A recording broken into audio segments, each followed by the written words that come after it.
Zéro déchet au boulot.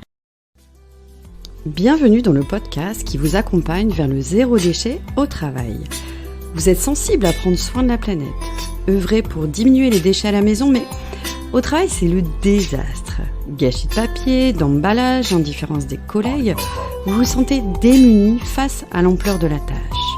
Alors, bonne nouvelle, ce podcast s'adresse à tous ceux qui souhaitent avancer de manière positive et concrète dans une démarche de diminution des déchets en entreprise. À travers ce podcast, vous allez découvrir des exemples inspirants d'individus qui font bouger les lignes au travail, des outils concrets pour réfléchir à la démarche et même partir à la rencontre de structures qui peuvent vous aider. Allez, place au sujet du jour. Bienvenue pour ce nouveau podcast. Je suis ravie de vous faire découvrir un service que j'utilise depuis quelques mois, que je trouve vraiment vertueux et pratique. Je nomme le fourgon. Le concept de cette entreprise est simple. À l'image de la tournée du laitier dans les années 50, le fourgon propose la distribution de boissons consignées à domicile. Ainsi, chacun peut commander son lait, jus de fruits et autres bières et se faire livrer directement chez soi. Aujourd'hui, j'ai invité Charles Christori, l'un des cofondateurs de l'entreprise Le Fourgon. Bonjour. Bonjour Sophie. Alors pour la petite histoire, j'ai découvert vos services il y a à peu près 6 mois en discutant avec des amis. Ils m'ont vanté le côté pratique de recevoir à domicile ses propres boissons, mais aussi le côté écolo du service. Alors curieuse, j'ai eu envie de creuser le concept et j'ai participé à un atelier de présentation organisé par l'un de vos collaborateurs. Alors j'ai saisi l'intérêt de la consigne, mais aussi les enjeux liés aux emballages des boissons. J'ai appris plein de choses et c'est ce dont nous allons parler dans cette émission. On y va ? Avec plaisir. Pouvez-vous nous présenter l'histoire du fourgon ? Pourquoi et comment cette activité a vu le jour ? Alors le fourgon, ça existe depuis avril 2021. Donc aujourd'hui, c'est quoi, une grosse année et demie, petite année et demie qu'on est lancé. Et c'est basé sur une rencontre. On est 3 personnes, 3 cofondateurs, Maxime, Stéphane et moi, tous les 3 pères de famille. Avec ce questionnement qu'on a, que beaucoup, je pense, personnes ont, c'est-à-dire comment moi, en tant qu'être humain, j'essaye d'influer un peu sur cette trajectoire du réchauffement climatique qui ne va pas dans le bon sens. Et encore plus quand on est père de famille et on a des enfants et on se dit quelle planète je vais leur laisser. Et donc, le sujet qui nous a amené en tout cas à lancer le fourgon au départ, c'est cette poubelle qui se remplit plus vite qu'elle ne se vide. Moi, j'avais l'expérience de mettre ma poubelle le mardi soir et puis en ayant 3 enfants encore assez jeunes, vraiment de subir les déchets. C'est-à-dire, c'est incroyable. J'étais obligé de les mettre dans les poubelles des voisins parce que tellement le truc débordait, alors que pour le coup, on n'a pas l'impression de surconsommer. Donc, on parle de carton, on parle évidemment de carton et de bouteilles. Et dans les bouteilles, c'est en plus quelque chose de volumineux. Donc ça a été le premier point. Et en fait, on a commencé à creuser le truc en disant, mais c'est incroyable que le sujet de la consigne, du réemploi qui existait, vous en parliez, il y a dans les années 50, mais même bien avant, en 1910, 1920. D'ailleurs, c'est assez marrant, on a retrouvé dans certains archives de certaines brasseries en début du siècle dernier, où ils livraient en véhicule électrique en 1920 des bières dans des villages locaux. Donc voilà, et en se disant, mais c'est dingue que ce truc de bon sens ait disparu. Et voilà. Et moi, à titre perso, je suis entrepreneur depuis donc j'ai 37 ans bientôt. Et donc, je suis entrepreneur depuis 14 ans et dans le digital. Et je me dis, mais il faut vraiment qu'on remette ce truc au goût du jour avec une grosse couche digitale, une expérience client qui soit très forte, avec voilà, ma capacité de faire une commande, me faire livrer très facilement sur le créneau que je souhaite. Voilà, pour que la notion de zéro contrainte, qui est une des clés pour nous du succès qu'on a depuis 1 an et demi, elle soit vraiment au cœur du sujet. Le zéro déchet devant évidemment être inclus dedans, mais voilà. Et donc c'est ce qu'on a fait. Et aujourd'hui, voilà, on continue notre développement. Après 8 villes lancées en 1 an et demi, on en a d'autres qui arrivent. Et voilà un peu la jeunesse du fourgon. Que doit faire un client pour bénéficier des services du fourgon ? Alors, c'est très simple. On a une application sur Apple ou Android. Vous la téléchargez, vous allez sur le site lefourgon.com. Vous choisissez vos produits. Donc vous mettez les boissons préférées dans vos caisses virtuelles, qui seront des caisses physiques que lorsqu'on vous livrera. Donc on a des grands formats, des petits formats. On va retrouver de l'eau, du lait, des jus, des sodas, des spiritueux, de la bière, des vins. On a une gamme de vins qui s'est extrêmement élargie là, depuis plusieurs mois.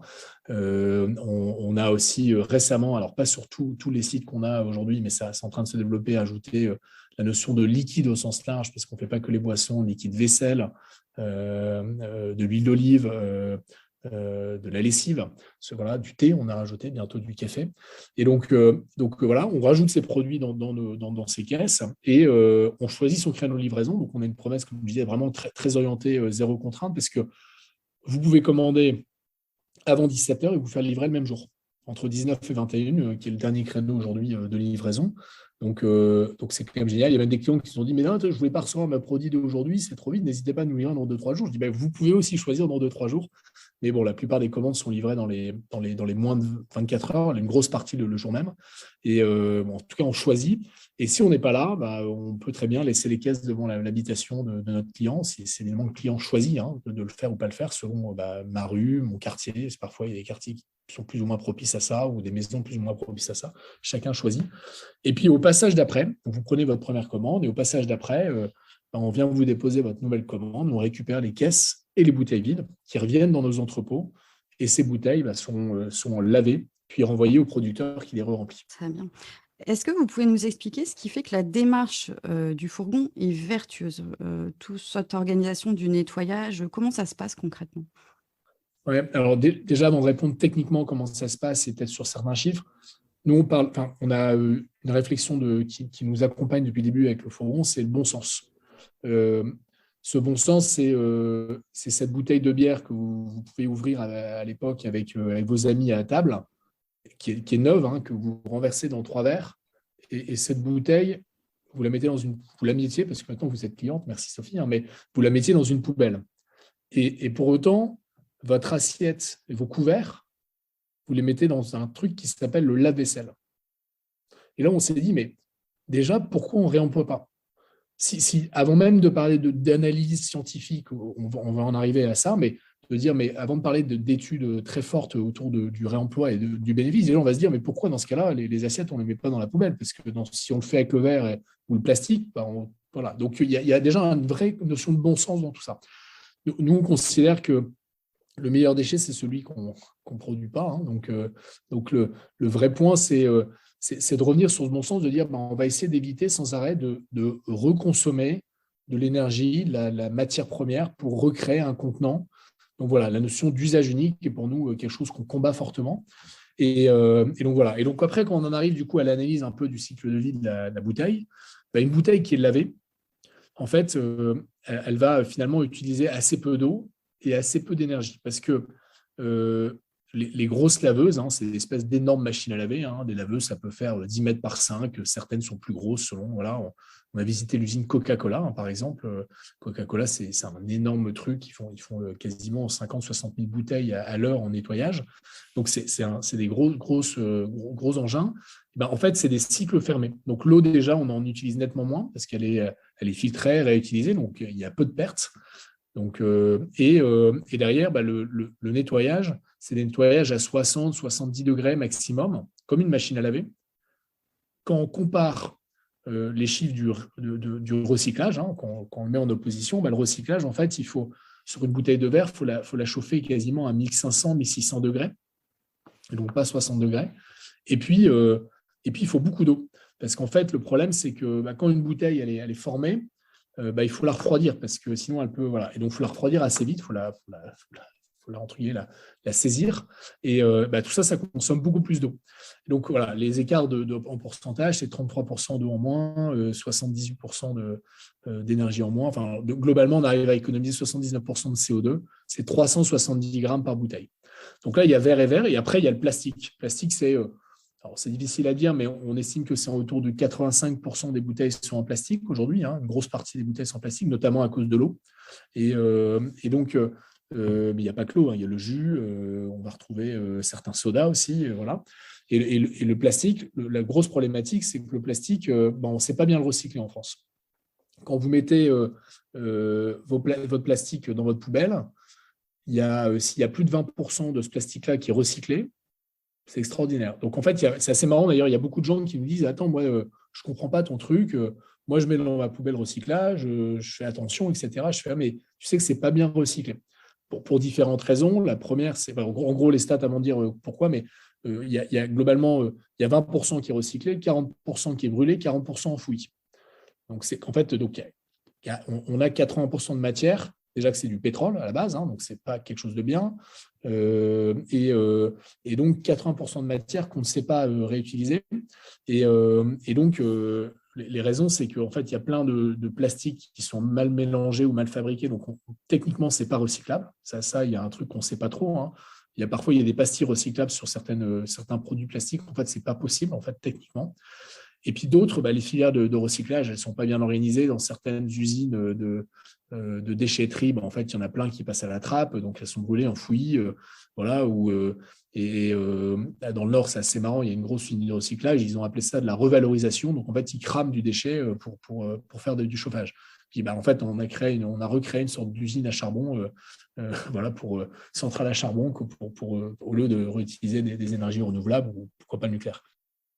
Le problème du plastique, c'est que ça déborde aussi. C'est qu'on en a beaucoup, beaucoup trop, et on ne sait plus quoi faire, et on ne sait pas quoi faire de cette matière finalement, et il n'y a pas assez de filière en bout de course pour gérer tout ce plastique en fait. Exactement. Et puis en plus de ça, c'est que c'est une matière qui n'est pas recyclable à l'infini. C'est-à-dire qu'une fois qu'on a fait, je crois que c'est 2 cycles et demi de recyclage, il n'y a plus de matière en fait, 2 à 3 cycles. Et donc en fait, même si on était à 100% de recyclage d'une bouteille neuve, on va dire, on ne sait pas le recycler jusqu'au bout. Donc voilà, donc tout ça. Et puis après, il y a le vrai problème, c'est que c'est du pétrole, donc c'est aussi de l'énergie. Voilà, on sait bien que le CO2 vient en grande partie de la problématique pétrolière. Il n'y a pas que ça, mais il y a une grosse problématique pétrolière au fond de tout ça. Et donc concrètement, voilà, il faut revenir sur des usages où on peut remettre du réemploi et arrêter de remettre beaucoup d'énergie pour recréer. Et voilà. Donc, une bouteille, celle que j'ai dans les mains là en ce moment, bouteille d'eau en verre, ça peut être 40, 50 vies, elle peut avoir. Donc, il y a un bénéfice monstrueux. On voit certaines familles, c'est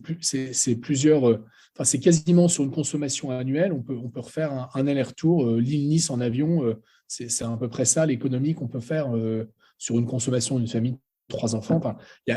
C'est pas petit en fait. Voilà. Donc, on croit beaucoup à cette démarche du colibri. Évidemment, si on regarde une bouteille après l'autre, on se dit c'est peu d'impact par rapport au débat de l'été des milliardaires qui prennent leur jet privé. Mais si tout le monde s'y met, c'est colossal. Ça peut être 2 à 3% de CO2 en moins en France sur la bouteille. C'est vraiment énorme. Mmh. Alors, si je ne me trompe pas, il y a aussi une logique de local en termes de trouver les fournisseurs locaux, l'unité de lavage au local et de livrer les clients dans une logique aussi locale. Et il me semble que vous livrez aussi avec des véhicules électriques pour la plupart de vos véhicules, c'est ça? Alors, tous les véhicules, pas la plupart. Parfait. Voilà. Mais vous avez raison. Alors, on a voulu vraiment aller au bout de la démarche. C'est-à-dire que oui, si on commence à faire venir des bouteilles d'Australie ou d'Argentine, ça n'a pas beaucoup de sens. Parce qu'effectivement, une des raisons de fond des lobbies de l'arrêt de la consigne en France il y a 40 ans, c'est le verre, ça pèse lourd. Donc, on va le remplacer par le plastique. Et c'est vrai, c'est plus lourd le verre que le plastique. Donc, c'est pour ça que ça va être plus intéressant parce qu'il y a du transport, etc. Sauf que dans l'équation totale, ce n'est pas vrai. Sauf si, évidemment, on le fait venir d'Argentine, des États-Unis, etc. Parce que globalement, il faut compter environ 1000 km. Au plus de 1000 km entre le lieu de production et le lieu de consommation sur une bouteille consignée, donc réemployable, ça ne vaut pas le coup d'un point de vue impact. Parce qu'effectivement, il va y avoir le coût du transport. Donc, tant qu'on n'a pas changé la logistique amont, donc des camions qui circulent, etc., par peut-être des camions électriques ou par du ferroviaire ou ce genre de choses, bon, peut-être qu'on y reviendra parce que c'est des trucs auxquels on réfléchit en ce moment, eh bien, voilà, il y a tout ça. Donc déjà, nous, c'était de dire il faut que les produits, évidemment, soient locaux, déjà français, mais encore plus pour nous, c'est notre vraie volonté, c'est qu'on ait plus de la moitié, en tout cas quand on lance une ville, la moitié de l'offre soit locale, c'est-à-dire dans les 150 km autour de la ville. À Lille, qui est notre premier entrepôt qu'on a lancé en avril 2021, on est de l'ordre de 70%. Voilà. Donc, il y a des produits où on n'y arrivera pas. C'est par exemple le vin, tout simplement. Le vin, quand on regarde gamme par gamme, le vin, le problème, c'est que dans le Nord, il n'y a pas beaucoup de vignes. même si malheureusement, il y en aura peut-être plus dans les années qui suivent, mais avec le réchauffement. Mais les vignes, elles sont plutôt dans le sud, dans l'ouest. Et donc, en fait, concrètement, il faut venir du vin d'un peu plus loin. Donc, on réfléchira peut-être demain à embouteiller, en fait, faire venir des grosses citernes de Bordeaux et les embouteiller localement. C'est des choses qui peuvent se faire, etc. Donc, on réfléchit à plein de sujets là-dessus. Mais bon, entre Bordeaux et Lille, il y a moins de 1000 km, donc en fait, il y a tout à fait possibilité à le faire. Et donc, pour venir après sur les véhicules électriques, effectivement, on a fait le choix, nous, déjà, entre nos entrepôts et chez les clients, on a une démarche la plus, en tout cas, vertueuse possible. Les bouteilles sont consignées, on est dans des caisses qui sont à chaque fois, qui n'amènent pas de déchets, parce que c'est des caisses qui passent d'un client à un autre, donc qui sont remplies de bouteilles vides et pleines, et puis on livre en véhicule électrique. Donc, et on a la chance en France, c'est qu'on a une énergie globalement décarbonée. Il faut évidemment qu'il y ait des gros investissements demain pour qu'on continue à avoir d'énergie encore plus décarbonée, hein, notamment nucléaire ou renouvelable. Mais voilà, donc ça, on l'a fait. Par contre, il y a tout l'amont, donc comment du producteur à chez nous, ça se passe.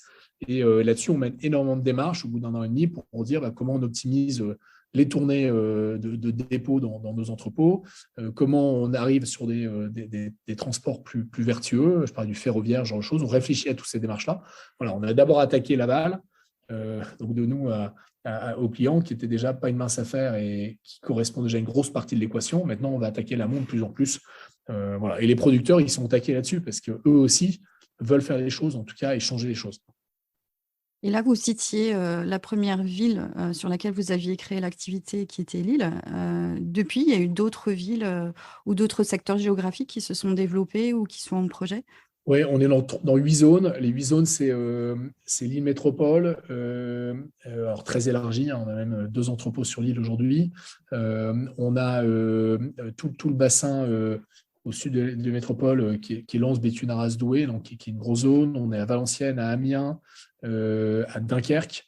Rennes et Nantes ont été lancés, donc c'est la nouvelle région qu'on a lancée au trimestre passé, au deuxième trimestre de cette année. Et puis on arrive à Lyon là, dans quelques jours, donc Lyon, Strasbourg et puis Angers. Et on va continuer parce qu'on est hyper fiers de dire on a fait 1,5 million de bouteilles la retournée. Donc, ce qui est important, avec évidemment un truc exponentiel. Hein. Le premier mois, je crois qu'on avait dû faire 15 000 bouteilles. Donc, le truc est vraiment exponentiel. Là, c'est plusieurs centaines de milliers chaque mois. Et donc, mais quand on regarde, il y a 19 milliards de bouteilles qui sont consommées chaque année en France. Donc, 1,5 million, c'est pas grand-chose. Donc, il y a deux objectifs pour nous. C'est offrir ce service, le rendre le plus accessible possible à l'ensemble des Français. Donc, pour ça, il faut aller présent dans toutes les métropoles françaises et dans toutes les villes, et pas que les grosses villes. Hein. Quand on parle de villes comme Dunkerque, c'est beaucoup plus petit, même si c'est une belle zone. Il y a plein d'autres villes plus petites sur lesquelles on veut aller. Et on va arriver à Calais, par exemple, hein, on va faire ce genre de ville dans le Nord. Et puis, continuer à densifier l'offre, parce que l'offre consignée, elle a disparu. Hein, donc, on travaille avec des producteurs. Décider de passer à la consigne du jour au lendemain, c'est parfois pas facile, parce qu'il faut que la bouteille soit suffisamment épaisse, que l'étiquette soit hydrosoluble, sinon, et la colle aussi, sinon, lorsqu'on ça passe dans la leveuse, l'étiquette ne part pas. Et donc, on accompagne ces producteurs-là à changer les choses. Il y a plein de gens, encore, il y a une personne qui a dit j'adorerais avoir de l'épar. On leur dit pourquoi vous n'en avez pas? En fait, on leur dit on est désolé, on aimerait bien en avoir, parce qu'effectivement, je pense que certaines personnes consomment cette marque pour différentes raisons, et sauf qu'Épar ne fait pas de la bouteille consignée. Donc nous, évidemment, on les contacte, mais le mieux, c'est que vous aussi les contactiez en leur disant arrêtez le plastique, c'est pas bon pour la santé d'ailleurs. Hein. Il y a pas mal d'études là, de trucs qui disent les microparticules. Il y a une étude qui est sortie récemment sur le pourcentage, c'est pas 80%. Du tout bon. Ouais, c'est 80%. Mais donc concrètement, il faut revenir à ça, mais ces industriels-là font des volumes énormes, c'est-à-dire qu'ils doivent changer leur ligne de production, réinvestir.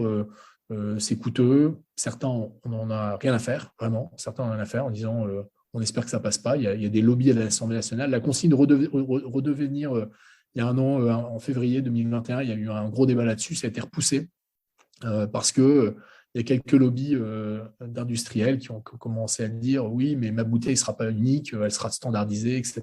Donc, bon, sauf qu'il y a quand même une étiquette pour la rendre différente. Et ça, ils ont du mal à comprendre ça. Et voilà. Mais on ne va pas avoir le choix, de toute façon, ça va passer. Et justement, si on parle de la filière de la consigne en France, qu'est-ce qui se passe? Alors, on a parlé lobby, mais concrètement, cette filière, est-ce qu'il y a de nouvelles entreprises qui se développent? Est-ce qu'il y a des nouveaux projets qui se développent autour de la consigne? Ça en est où aujourd'hui? Alors, c'est génial parce qu'effectivement, depuis les 5 ans, il y a dans différentes régions. Alors, la première, c'était dans l'Ouest, à ma connaissance, c'est Bout à Bout, avec qui on travaille, qui est arrivé, qui est d'abord, je crois, une association et qui a décidé de dire on va déjà réemployer les bouteilles. Donc, ils se sont dit comment on les nettoie. Donc, leur sujet, c'était le nettoyage. Et en fait, parce qu'il y a forcément la consigne a disparu il y a 40 ans, ce qui a disparu aussi petit à petit, c'est les laveuses. Donc, une laveuse, c'est un investissement d'1,5 million, one shot, et on n'a pas encore lavé. Et puis, pour que ça soit rentable, il faut qu'il y ait du volume. Donc, en fait, il y a une sorte de serpent qui se mord un peu la queue, parce que sans volume, on n'a pas de BP, de business plan pour pouvoir investir dans une laveuse à 1,5 million. Et donc, pour ça, il faut commencer à trouver des volumes. Donc, bref, ils ont commencé comme ça. Et dans toutes les régions françaises, il y a l'équivalent de Bout à Bout. Dans le Nord, il y a Ola Consigne, avec qui on travaille. Et donc, eux, leur métier, c'est de laver les bouteilles pour le compte des producteurs locaux qui n'ont plus de laveuse. Et voilà. Et donc, ces entreprises-là ont au départ trouvé un peu des solutions, alors, pas système D, mais quasiment. La consigne lave chez Trois-Monts, qui est une brasserie dans le Nord, très connue, une belle brasserie familiale, où Pierre, qui est le patron, gentiment a dit oui, moi, je vais mettre à disposition ma laveuse, parce que vu que c'est une brasserie familiale, ils l'ont pas quittée il y a de nombreuses années. Et comme elle ne tourne pas tous les jours, ils se sont dit tiens, on va trouver un deal. Et puis, ils l'ont fait comme ça. Et voilà, il y a eu quelques laveuses, il y en a 2-3 comme ça, autres en France, qui ont permis de relancer un peu le démarrage de la filière il y a 4-5 ans. Voilà. Et puis après, nous, on considère qu'à un moment, il faut simplifier l'usage. Et la problématique qu'on a en France, c'est qu'on nous a tellement habitués à dire il n'y a pas besoin de ramener, en tout cas comme avant, les bouteilles dans un endroit. Donc, l'aspect contrainte, on l'a un peu oublié. Et donc, le demain, devoir le refaire, forcément, c'est peu de volume, si on ne nous force pas à le faire. Donc, c'est pour ça qu'on a lancé le forum en disant en allant à domicile, on retire toute la notion de contrainte. C'est même beaucoup plus facile, parce qu'en plus de ça, l'achat, on n'a pas apporté ces bouteilles sorties de supermarché qui sont lourdes comme tout. Voilà. Donc, tout ça s'est remis en place. Il y a un réseau consigne qui existe aujourd'hui, dans lequel on fait partie. Et voilà. Et puis après, la consigne, il y a eu pas mal d'évolutions, là, notamment sur les restaurants, parce que l'usage unique en restaurant, ça a été voté. Donc, pour réduire un McDo, par exemple, qui est forcément un gros pollueur ou un gros consommateur de packaging, forcément doit s'y mettre, et ils s'y sont mis là. Donc, il y a pas mal on le voit pas mal. En fait, la loi, pour le coup, a une capacité d'accélérer les choses. Voilà. Et donc, tout ça se met en place. Et en France, la GEC a demandé à ce qu'il y ait une réduction progressive de l'usage unique du plastique. Alors, j'ai plus les chiffres en tête, il faudrait que je reprenne en détail, mais dans les X années, là, dans les 10 prochaines années, il faut que ça passe de 10%, 20%, 30%, 40%. Alors, prenez pas argent comptant ce que je dis en termes de pourcentage, mais c'est un peu ça l'idée. Mais à mon sens, ça peut aller beaucoup plus vite, parce que c'est juste une question de volonté. Franchement, quand on voit les producteurs aujourd'hui qui le font en 3 semaines, les industriels, OK, il leur faudra peut-être 3-4 mois, mais c'est tout à fait possible. Bon, positivons. Ce podcast s'adresse aux entreprises en questionnement sur la réduction des déchets. Pour le fourgon, quels services proposez-vous aux salariés, ou même aux entreprises d'ailleurs? Il y en a plusieurs. Alors c'est vrai qu'au départ, on a démarré, nous, on s'est concentré sur le particulier. Donc, c'est la grosse majorité de nos clients. Et en fait, de plus en plus, on a eu des particuliers clients qui, au sein de l'entreprise, leur ont dit je ne comprends pas, on a des petits déjeuners, des pots d'équipe de fin de semaine. C'est une boîte que j'ai créée, on était dans le digital, et on travaillait en B2B, donc pour les entreprises. Donc, on fêtait pas mal nos victoires commerciales, et on faisait souvent notre pot d'apéro le vendredi. Et comment ça se passait? On envoyait quelqu'un au bout de la rue aller dans le supermarché, il revenait 2 heures après, parce qu'il faut qu'il vienne, qu'il transporte les bières, les trucs, une tannée. Le mec ou la nana qui faisait ça, ou parfois moi, on venait, le temps de revenir, les bières, en fait, elles n'étaient pas fraîches. Il y avait. Et puis l'apéro qui demande 18 heures, il explique qu'on a un peu de retard, le truc, les gens, finalement, ils quittent. C'était pas parfait. Et j'aurais rêvé d'avoir un système comme le fourgon, déjà juste sur le service, de me faire livrer le matin, comme ça je peux le mettre au frigo, j'ai personne qui va passer 2 heures, se faire mal au dos ou quoi que ce soit. En tout cas, parce que c'est pas notre métier, les gestes et postures qu'on met vraiment au cœur de la boîte aujourd'hui. Au niveau des livreurs, on fait attention à ça, mais voilà, bref. Et donc voilà, de nos clients sont arrivées des entreprises qui se sont dit, ouais, ça serait pas mal pour mon entreprise de faire ça. Et on a plein de cas. On a effectivement le petit déjeuner, le pot d'arrivée, le pot de départ, fêter des victoires. Et puis, on a des entreprises, on en a quelques-unes en clientes comme ça, qui offraient en fait tout un tas de boissons à leurs salariés. En gros, c'est une sorte d'avantage interne, du coca, des jus, des trucs, chacun se sert comme il veut. Et en fait, pareil, ça c'était, ils allaient faire un drive, et là, pour le coup, c'est quand la boîte, j'ai une boîte en tête, c'est 200-300 personnes, ces gens-là, à un moment, c'est énorme déchet. Donc, quand ils ont vu le fourgon, ils se sont dit, clairement, on passe là-dessus, quoi. Et ça leur a changé vraiment leur vie, ne serait-ce qu'en termes de contraintes, de ne plus avoir à aller chercher, ce que j'expliquais tout à l'instant, et puis surtout la gestion des déchets, parce que, pareil, quand on a des déchets, faut les mettre dans des poubelles, il faut que quelqu'un sorte les poubelles. Là, au final, c'est remis dans les caisses au même endroit. C'est les collaborateurs qui font l'effort de le mettre, mais pour le coup, c'est très simple. On met la bouteille dans une caisse. Et puis nous, quand on arrive, on fait l'inversion. Et voilà. Et donc, voilà, ça arrive de plus en plus là-dessus. Et il n'y a pas un jour sans qu'on ait un appel, une demande d'entreprise pour dire comment vous pouvez nous accompagner là-dessus, comment on peut le faire. Et nous, on a créé un réseau logistique énorme, on va dire hyper efficace dans les zones où on est. Et ce qui permet d'adresser des entreprises et des particuliers. Donc, l'entreprise va continuer à se développer de plus en plus là-dessus. Après, j'imagine qu'il y a certains salariés qui font des commandes groupées, c'est-à-dire ils mutualisent leurs commandes le même jour, à la même heure, pour éviter des déplacements intempestifs. Oui, ça peut arriver, mais en fait, c'est assez marrant. C'est souvent quelque chose qu'on a de la part d'office manager ou de RH en disant oui, on pourrait faire un point en retrait au sein de l'entreprise. En gros, on pourrait faire une sorte de point de livraison à ce qu'on a, parce qu'on travaille avec des boutiques zéro déchet, etc., qui sont aussi points en retrait pour leurs clients.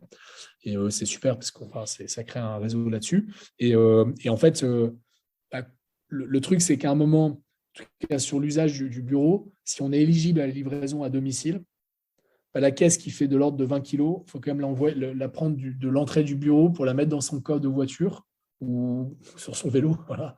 Et donc, ça amène une complexité supplémentaire versus se dire je peux la me faire livrer chez moi. Donc, en fait, ce phénomène de regroupement, il n'est pas énorme. Par contre, ce qui se passe, c'est qu'il y a plutôt un phénomène de bouche à oreille interne, un peu comme vos amis qui vous en ont parlé, ou en gros, c'est ce qui se passe en disant les gens, attends, t'es pas passé chez le fourgon, toi, qu'est-ce que tu fais tu continues à prendre du plastique et des bouteilles en verre non consignées, faut que tu changes. En plus, c'est plus facile qu'avant. Et l'offre, elle est canon, etc. Donc, il n'y a pas beaucoup de raisons de ne pas tester, en fait. Et donc, c'est plus le bouche à oreille qui se passe et la notion de bonne pratique. Voilà. Ce qui est sûr, c'est que pour une entreprise de service qui a juste des bureaux avec des personnes qui bossent, où ces entreprises-là, de plus en plus, se disent comment je peux réduire mes déchets, le fourgon, c'est la chose la plus simple à mettre en place et qui a un impact direct. Voilà. Encore une fois, je reprends mon expérience passée avec ma boîte Addictease. On avait testé des trucs, des sacs pour que les gens qui avaient mangé le midi dans le troquet du coin ou pour la vente à emporter, chercher, en fait, ils nous donnent à chaque fois un nouveau sac, vous savez, les sacs en carton, en papier cartonné, là. On dit, mais en fait, c'est idiot, le sac, on nous en donne un nouveau, on fait 20 mètres et puis on le jette à la poubelle. On fait, on va mettre à disposition des sacs pour arrêter, ce côté. Puis on n'a pas fait en place, mais c'est ce qu'on a fait, nous, chez le Forum, mettre des tupperwares, on va dire, pour que, pareil, ça ne soit pas des barquettes à usage unique. Mais une fois qu'on a fait ça, plus peut-être un micro-potager et qu'on a fait attention à ce que l'énergie, on ne la dépense pas n'importe comment, que la lumière soit bien éteinte, etc. Et il n'y a pas 50 trucs à faire quand on est une entreprise de service. Voilà, donc le fourgon, c'est un des trucs qui nous manquait et clairement, j'aurais aimé l'avoir, donc maintenant on l'a fait. Voilà. Et ce que je trouve intéressant dans la démarche, c'est aussi l'exemplarité, c'est-à-dire que de changer sa façon de consommer ses bouteilles, ça laisse à réfléchir sur ce qu'on réalise comme déchets. Ça fait réfléchir aussi bien les collaborateurs que les consommateurs dans la famille. Voilà, c'est des choses dont on a envie de parler et comme c'est très changeant dans notre mode de consommation, je trouve que ça permet de réfléchir à à l'impact de notre consommation et ce qu'on fait au quotidien. Et effectivement, en termes de réduction de déchets, la poubelle du plastique recyclé, elle est quand même bien amaigrie et ça, c'est plutôt chouette. C'est quoi votre constat à titre perso en termes de volume? Nous, on fait à peu près une commande par mois en moyenne. Ce que je constate, c'est qu'on a des produits plus qualitatifs. Par exemple, dans les jus, par exemple, les jus locaux, là, les super jus de pommes, il y a de la variété. Ce que je constate, c'est que ça pousse aussi à consommer des choses que je consommais pas avant. Et finalement, en termes de tarifs, alors la première commande, elle est coûteuse parce que on achète toutes les bouteilles consignées, la Ouais. caisse, etc. Sur les commandes suivantes, c'est remboursé. Donc, la première commande, elle peut faire peur. Vous pouvez que la démarche, moi, elle me plaît parce qu'elle est complètement vertueuse. Et nous, on a aimé offrir la première commande de bouteilles consignées pour un cadeau de Noël, par exemple. Ah, génial. Pour lancer notre belle-sœur qu'on pensait un peu sensible et qui adore la bière, on lui a offert une caisse de bouteilles de bière consignées et avec le fameux bon d'achat pour démarrer. Et aujourd'hui, donc on est client depuis quelques mois, client régulier, puis on continue à faire nos commandes. Effectivement, le fait de pouvoir acheter ces bouteilles et d'être livré à la maison, c'est hyper pratique. Alors, je crois qu'il y a une fois, on a loupé la commande ou on a fait un loupé sur l'heure du rendez-vous. Et j'ai trouvé que le service était vraiment sympa, hyper opérant, de ne pas facturer, de revenir une nouvelle fois, pas nous engueuler, quoi, vous n'êtes pas vous avez été présent, on se déplace, etc. Et hyper gentil et réactif aussi. Et finalement, ce qui m'inquiétait aussi un petit peu, c'était de payer un petit peu plus cher. Alors, je pense que je paye un petit peu plus cher, mais pour des produits d'une meilleure qualité. Donc, je m'y retrouve complètement. Et pour l'instant, on est fidèle et on est content. Voilà mon expérience client. Et en termes de réduction de déchets dans votre poubelle, vous avez constaté un volume substantiel ou pas? Ça fait un petit moment que je baigne dans la réduction des déchets. Forcément. Famille de 3 enfants aussi. Et on consomme assez peu de bouteilles de lait. Je sais que les familles, elles peinent sur les bouteilles de lait. Donc là-dessus, ça va. Par contre, pas mal de jus. Et là-dessus, oui, on a vraiment vu la différence.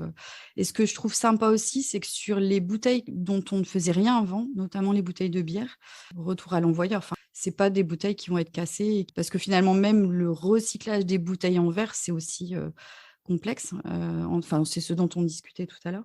Ça baisse considérablement le poids des déchets dans notre poubelle de recyclage. Non, mais merci pour le témoignage, c'est super. Mais il y a un truc qui revient beaucoup. Alors, c'est assez dingue. On a voulu déjà faire un truc au cœur du projet, c'était le service client qui est pour à la fois parce que constat personnel de se dire c'est incroyable parfois de se faire livrer des trucs et d'avoir l'impression de se faire jeter le colis à la gueule, de se faire engueuler parce que il y a 30 secondes de retard ou malheureusement il y a une incompréhension, enfin bref. Et ça, pour moi, c'était hors de question. Donc, on a fait le maximum pour être vraiment centré 100% client. Et déjà que je pense qu'on fait pas mal de choses, en tout cas, les notes que les gens nous donnent sont plutôt significatives. On a 4,96 sur 5, c'est ce qui est assez incroyable. Et ce qui est incroyable, c'est aussi de voir les commentaires des gens. De dire c'est génial, c'est top. Voilà. Et nos livreurs, parce que c'est la majorité, c'est plus de 50-60% de nos effectifs aujourd'hui, les livreurs, donc, qui sont essentiels dans le processus, ils viennent aussi chercher ça parce que dans beaucoup de boîtes de livraison, de messagerie, qui sont parfois sous-traitantes de grands faiseurs comme Amazon, par exemple, il y a une pression de dingue de commencer sa journée, d'avoir plus de colis que de temps réel dans le temps de travail de la journée. Donc, en gros, les mecs sont toujours en surexploitation, entre guillemets, là-dessus. Certains qui ont postulé chez nous, qui ont été embauchés, disant « j'ai pas le temps de pisser la journée ». Donc nous, on a vu le truc à l'envers, c'est-à-dire qu'on ne prend pas plus de commandes qu'on ne peut livrer dans un créneau de livraison. Et si on veut en prendre plus, à nous d'être meilleurs, de densifier plus nos livraisons, d'avoir plus de clients, etc.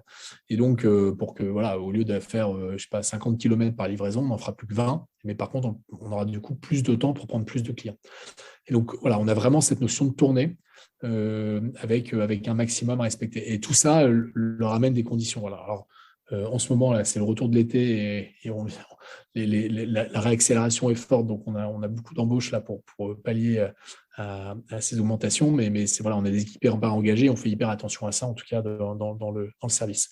Et je voulais rebondir sur le prix aussi, vous indiquez. Le prix, c'est vrai, parce que c'est un vrai choix qu'on a fait de dire, certains disent on ne fait pas payer la consigne, on prend une forme de caution, et si la caution, Voilà.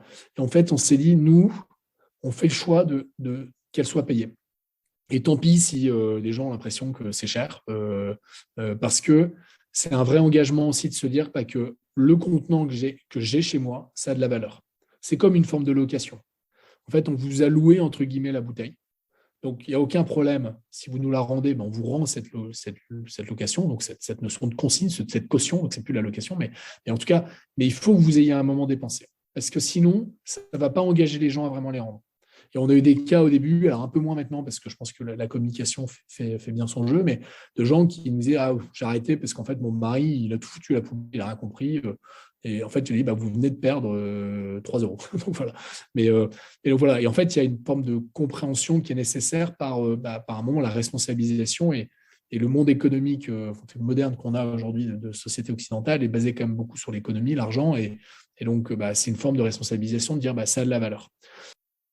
Et puis ça permet de fidéliser les clients, Ah oui, finalement. totalement. Parce que la logique de récupérer ces bouteilles, prix de sa consigne aussi. Ouais, donc, exactement. c'est vertueux pour tout le monde. On est vraiment, si quelqu'un veut nous quitter, peu importe la raison, alors on espère que ça arrive peu, mais en tout cas, les vraies raisons qu'on a, ces gens qui déménagent dans des zones où on n'est pas là, mais en tout cas, on le rend l'argent. C'est-à-dire qu'il n'y a même pas de débat. On le rend, il nous file un RIB ou sur la carte bleue, il n'y a pas de sujet là-dessus. Et parce que voilà, encore une fois, vous rentrez chez nous, on veut vraiment le faciliter. Si vous voulez aussi partir, allez-y, il n'y a aucun problème, à nous d'être bon. Et voilà. Et sur le prix, du coup, il y a évidemment cette partie-là. Mais quand on fait des vraies études de prix qu'on compare avec les supermarchés, 85% de nos produits sont au prix du supermarché. On fait vraiment attention à ça. Il y a des produits sur lesquels on ne sait pas l'être parce que c'est des produits plutôt industriels, comme certains sodas, certaines eaux, l'Évian par exemple, en fait, qui sont considérés comme premium par les industriels. Vous savez, l'Évian, par exemple, au restaurant, on a l'impression que c'est un peu premium. Et donc, ils le vendent juste plus cher. Donc nous, 2 fois plus cher que c'est vendu en plastique. Donc forcément, nous, on ne peut pas être au prix du plastique, et ce qui est une aberration, parce que ça ne leur coûte pas plus d'argent. Et concrètement, ou alors c'est 5% de plus, mais donc c'est pas 2 fois plus cher. Et voilà. Mais si vous voulez, on a de l'eau, la Saint-Amand dans le Nord, qui est par exemple une eau locale, elle est au prix du plastique. Donc l'effort, voilà. Donc on a vraiment cette promesse-là. Voilà. Et après, effectivement, merci du feedback sur la qualité des produits. Il y a plein de produits. Vous allez acheter le jus d'orange premier prix, évidemment, ce ne sera pas à ce prix-là, à 15 centimes. Et c'est pas bon. Mais bon, c'est pas bon pour la santé. Ça va créer un trou dans l'estomac. Et voilà. Mais bon, après, voilà, chacun fait comme il veut. Mais nous, on n'est pas là pour être objecteur de conscience. On est là pour apporter un service, être le plus engagé possible. On va essayer de faire apporter un vrai service, vraiment zéro déchet. Faire en sorte qu'une famille qui a pas beaucoup de temps, qui a un métier, des enfants en bas âge ou qui sont en primaire, où c'est compliqué de trouver, c'est mon cas, trouver du temps pour aller dans plein de magasins à droite à gauche, faire en sorte de trouver le bon truc. Malheureusement, la journée fait 24 heures. Et donc, leur dire, on vous a réglé le truc. Et c'est même mieux que d'aller au supermarché, ça vous libère énormément d'un poids. Voilà. Très bien. Avez-vous d'autres projets ou rêves à venir pour votre entreprise Le Fourgon ? Le rêve qu'on a, nous, c'est dans les 10 ans qu'il y ait un article dans la presse qui dise grâce au fourgon et bien d'autres, voilà, toute la filière, etc., on a pu réduire d'autant le CO2 en France. C'est ça qu'on souhaite, vraiment. Et donc, ça, c'est notre rêve. Voilà. Alors, il y a la France, qui est déjà un énorme marché, 19 milliards de bouteilles, etc. Moi qui suis très entrepreneur, très digital, les gens me disent tu te concentres, tu vas aller en Belgique, en Italie, etc. Je fais ouais, on va y aller, comme toute cette ambition de start-up qui lève énormément d'argent et qui va tout de suite partout en Europe. Alors, pour certains business, ça vaut le coup, pour d'autres, nous, on va déjà bien faire la France, qui est déjà un énorme marché. Et voilà, échanger les choses. Et après, évidemment, si l'opportunité, les situations, on ira certainement à l'étranger, mais on va d'abord se concentrer là-dessus.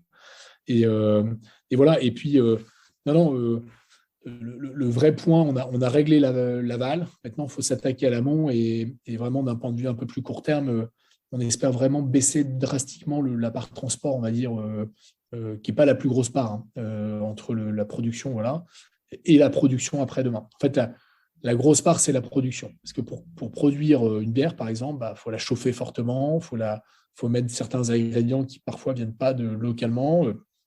Donc, c'est comment on arrive sur des produits d'un point de vue production les plus low carbone possible. Voilà, on remonte tranquillement la chose. Donc ça, c'est dans nos projets, c'est une grosse réflexion qu'on a. Et après, les gens auront le choix de prendre telle ou telle bière ou tel jus, etc., évidemment.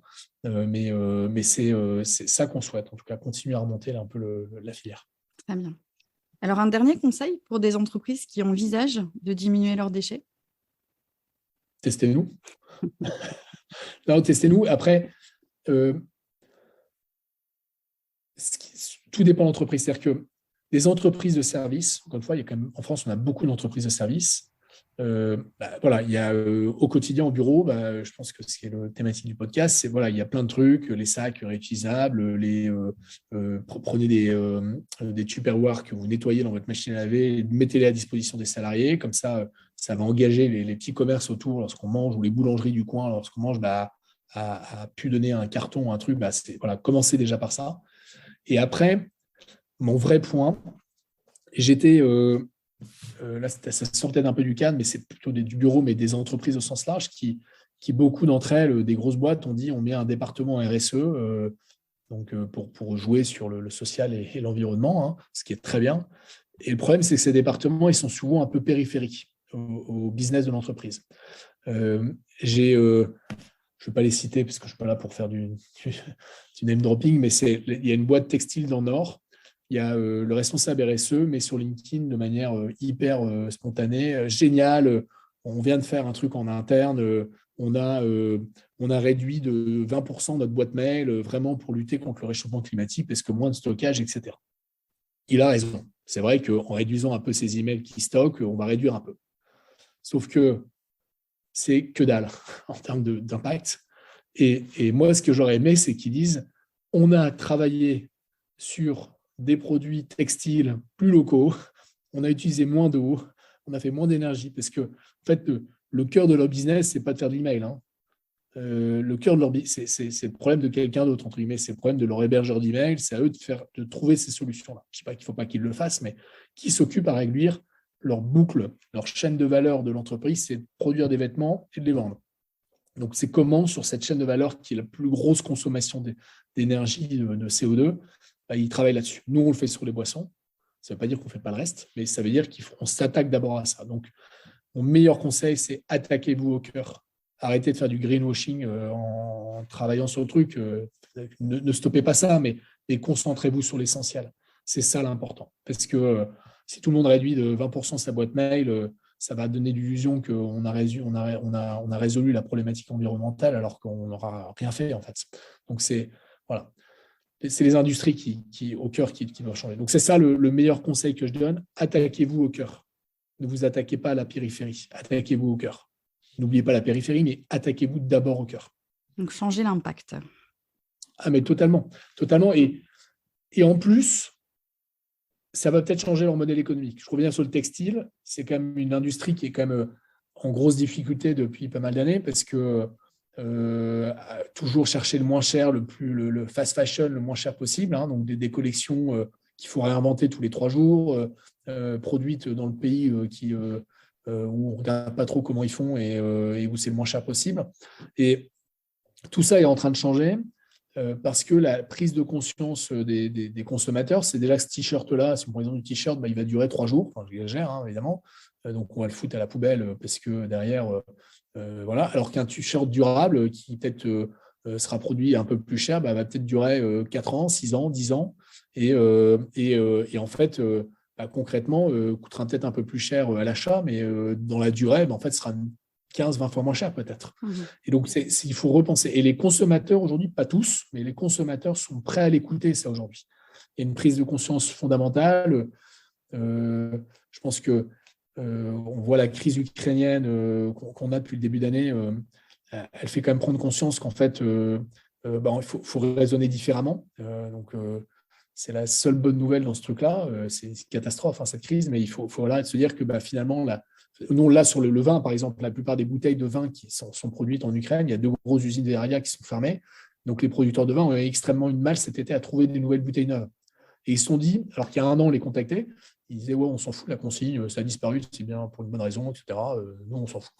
Et là, aujourd'hui, ils disaient, bah, tiens, on va peut-être les réemployer. Je dis, peut-être bonne nouvelle. En fait, voilà. Et malheureusement, il faut des crises pour que les choses drastiquement changent.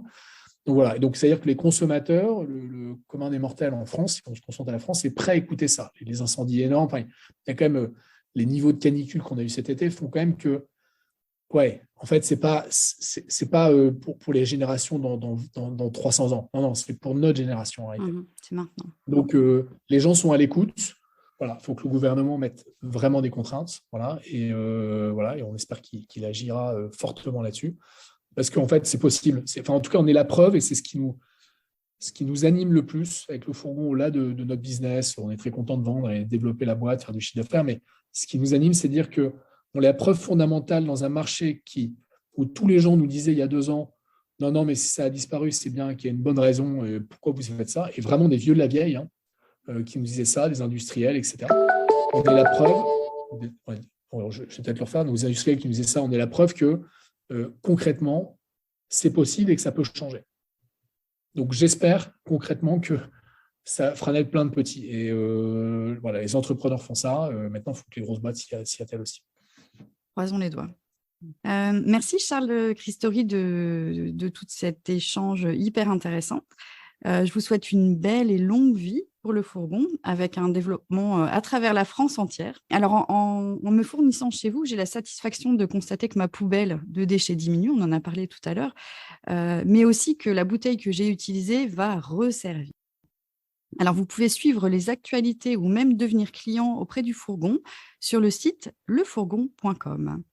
Un immense merci, Charles, et je vous souhaite une excellente journée. Avec grand plaisir. Merci beaucoup. À bientôt. Merci pour votre écoute. Retrouvez un nouvel épisode chaque mardi dès 7h du matin. Et si vous voulez suivre les publications du podcast Zéro déchet au boulot, inscrivez-vous à la newsletter et vous recevrez dans votre boîte mail l'accès à chaque nouvel épisode. Vous retrouverez le lien dans le descriptif. Je suis Sophie Free.